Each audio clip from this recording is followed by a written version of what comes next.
The ballroom shimmered under crystal chandeliers, and the faint scent of jasmine from the floral arrangements mingled with the warmth of candlelight. I adjusted the strap of my ivory gown, feeling the delicate silk against my skin, and glanced around at the crowd. Laughter, clinking glasses, the soft hum of conversations, everything seemed perfect.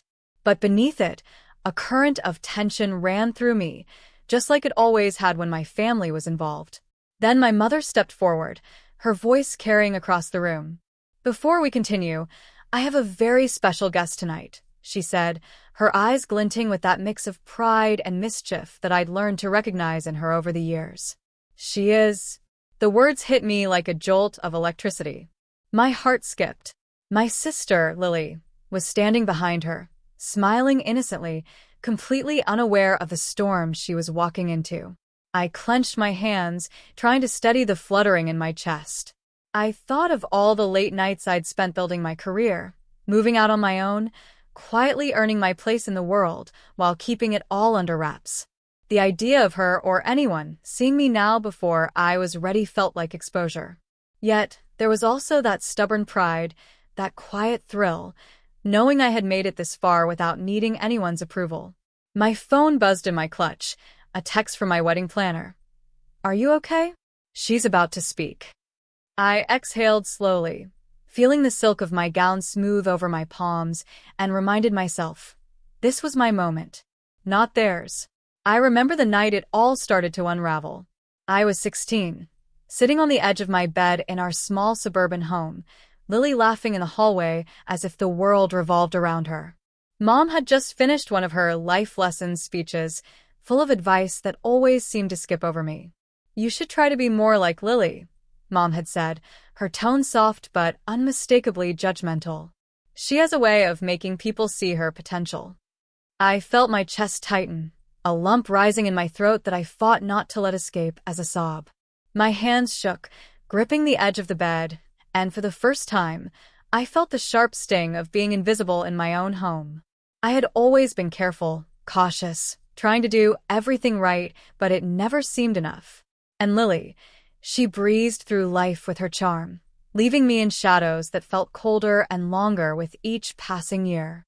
That night, I realized that if I wanted to be seen, I couldn't wait for Mom's approval. I had to step out alone. Grandma's words echoed in my memory. "Hannah, the world notices courage more than comfort. Don't shrink for anyone." I clutched the little silver locket she'd given me, engraved with those very words. It was a tiny thing, but it felt like armor. The next morning, I started making plans, after-school jobs, extra courses, little investments in myself that no one else would see. Every effort was a secret rebellion, a quiet statement that I would not let anyone define my worth. By the end of that year, I had saved enough to take my first step away from the suffocating comparisons, enrolling in a summer program that Mom never knew about. Independence, I realized, wasn't just a word, it was a lifeline. And I clung to it like air, breathing life into a future that was entirely mine. I smiled faintly at the memory now, the echo of that scared girl still in me, but tempered with resilience. She didn't know it then, but she had started a journey that would one day bring her full circle, standing tall in the very room that once seemed to hold only judgment. Leaving home wasn't dramatic or rebellious. It was calculated, quiet, a small suitcase packed with ambition, and that silver locket clutched tightly in my hand. I moved to the city with nothing but part-time jobs and a notebook full of dreams, determined to prove to myself that I could build a life that was mine on my terms. My first mentor came unexpectedly. Claire Donovan, a seasoned editor at a boutique publishing firm, noticed me fumbling with a stack of manuscripts at a community writing workshop. "You have an eye for detail," she said softly, scanning my notes. "Don't let anyone tell you otherwise." Her words were simple, but they lit a fire I hadn't known was smoldering beneath years of self-doubt. The early days were grueling. I worked late nights, my fingers aching from typing and annotating, surviving on instant coffee and sheer willpower. There were moments I questioned myself, wondering if I'd made a mistake leaving the comfort and cruelty of familiarity behind. But each small success nudged me forward. My first article published, the first client trusting me with their brand, the first paycheck that didn't just cover rent but told me I was actually building something. I learned to navigate the subtle biases of a male-dominated industry, to speak louder in meetings, to let my ideas breathe instead of shrinking them. Every step forward felt like reclaiming a piece of the girl I once thought invisible. I kept my family in the dark, posting only the most modest updates on social media, crafting a narrative of normalcy while I quietly amassed confidence, connections, and capital. By my mid-20s, I had a portfolio that spoke louder than any conversation I could have had with my mother or Lily. I leased my first studio apartment, walls lined with my own photography and framed accolades, and finally allowed myself to breathe in a sense of ownership over my life. My locket never left me. It was a quiet reminder that courage had carried me this far. Even when I saw Lily's photos online, her college achievements, social events, awards that made mom gush, I didn't feel envy. I felt determination. My journey wasn't about outshining her. It was about proving to myself that my worth had never depended on anyone's recognition. Each day was a step further into a life I had fought to claim, a life that, one day, I would reveal in my own perfect timing. And now, standing in my wedding gown, years later, with the world's eyes partly on me, partly on my sister, I could feel the culmination of every quiet victory simmering beneath the surface. The little girl in my bedroom, trembling yet defiant, would have smiled at the woman I had become. The murmurs in the ballroom grew quieter as my mother's words hung in the air. She is my daughter Lily's older sister. Every head turned, curiosity flickering in the candlelight. My stomach tightened, but I straightened my shoulders, letting the silk of my gown ripple gracefully as I took a step forward. Lily's smile faltered ever so slightly, though she quickly masked it with her usual charm. The crowd seemed to lean in collectively, unaware that they were about to witness a story far more complex than a simple introduction. My mother gestured toward me, a sly glint in her eye, and I realized this was my stage now, whether I wanted it or not. The memory of all those quiet years, the jobs, the mentorship with Claire, the nights when I questioned every choice, flashed behind my eyes. I could feel the hum of the city, the echo of every late-night victory, in the poised stance I carried. I let the silence stretch just long enough for everyone to notice the room itself reflected a woman in command. The opulent ballroom, a subtle hint of my personal taste in the floral arrangements, the meticulous elegance that spoke of someone who had fought to claim her space. I raised my voice just above a conversational tone, letting it roll with clarity and warmth. "Lily," I said, smiling at my sister, "you've always been my shadow and my challenge. But tonight, I want everyone to meet the woman I've become, not the one who faded behind comparisons." Gasps rippled through the crowd. Mom's face registered surprise, pride, and an unreadable flash of guilt all at once. Lily blinked, her lips pressed tight, as though unsure whether to be impressed or resentful.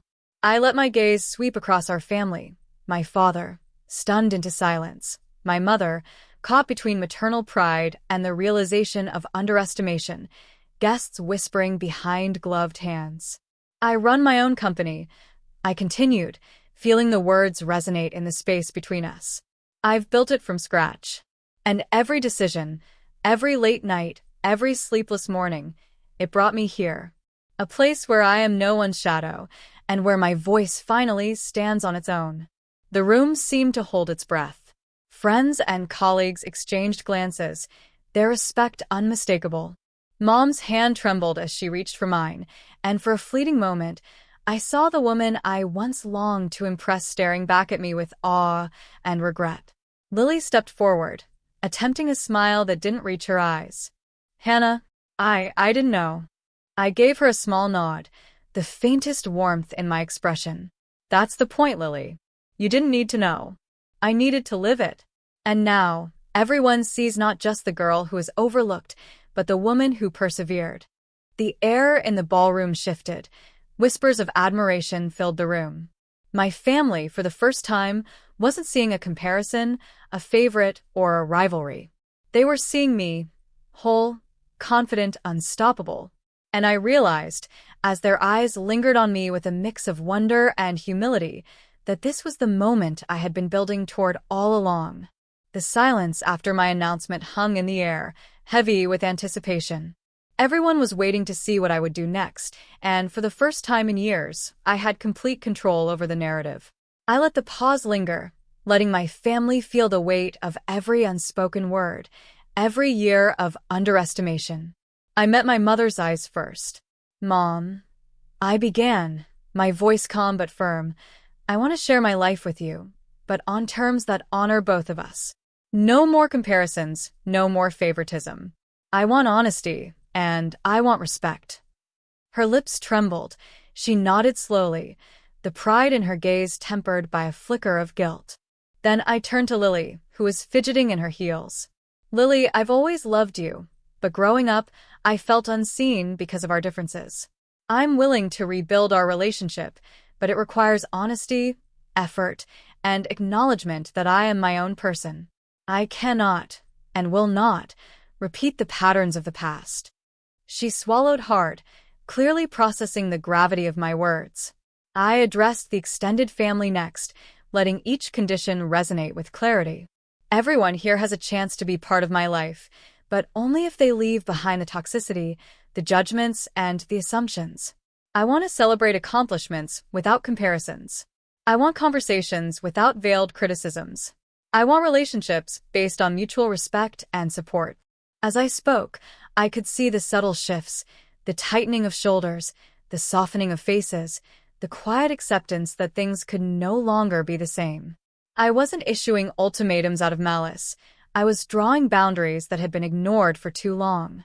Compassion mixed with firmness, love intertwined with accountability. Finally, I spoke to my sister once more, offering the most difficult and meaningful condition of all. "Lily, I will support your dreams, but only if you pursue them authentically, not in competition with me or to earn validation. Only then can we be equal partners in each other's lives, rather than shadows or rivals."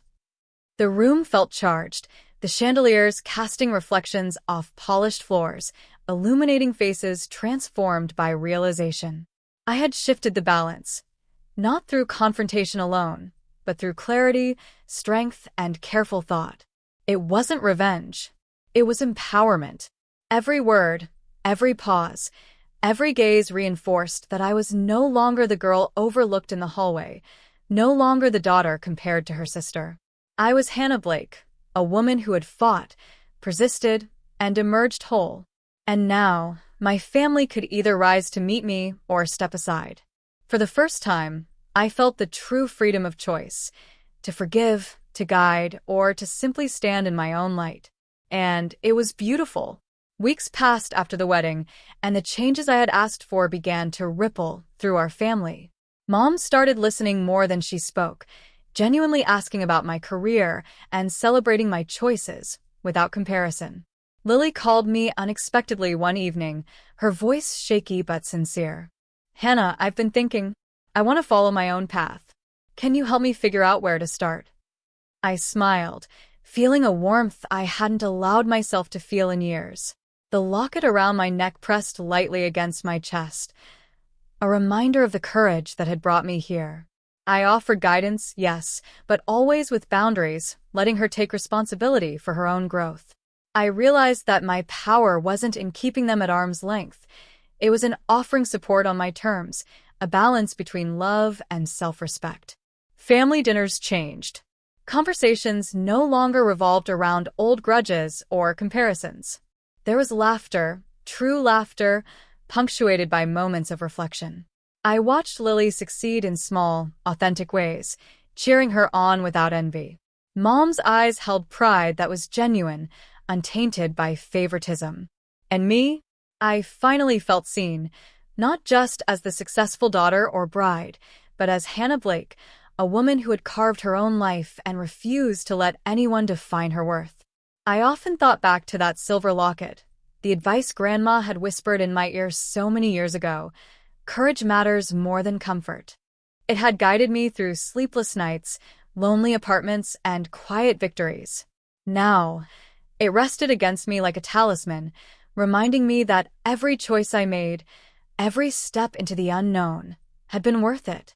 Standing in my apartment one evening, sipping tea and watching the city lights shimmer across the skyline, I felt a sense of peace I hadn't known before. I had faced my past, revealed my truth, and seen the people I loved grow alongside me. And in that quiet glow, I understood something profound. Strength wasn't just surviving, it was thriving with grace, compassion, and boundaries firmly in place. I placed a hand over my heart and whispered, almost to myself, a line that now felt like a promise. I am whole, I am seen, and I will never shrink again. It was my story, my victory, and my voice, finally, completely my own.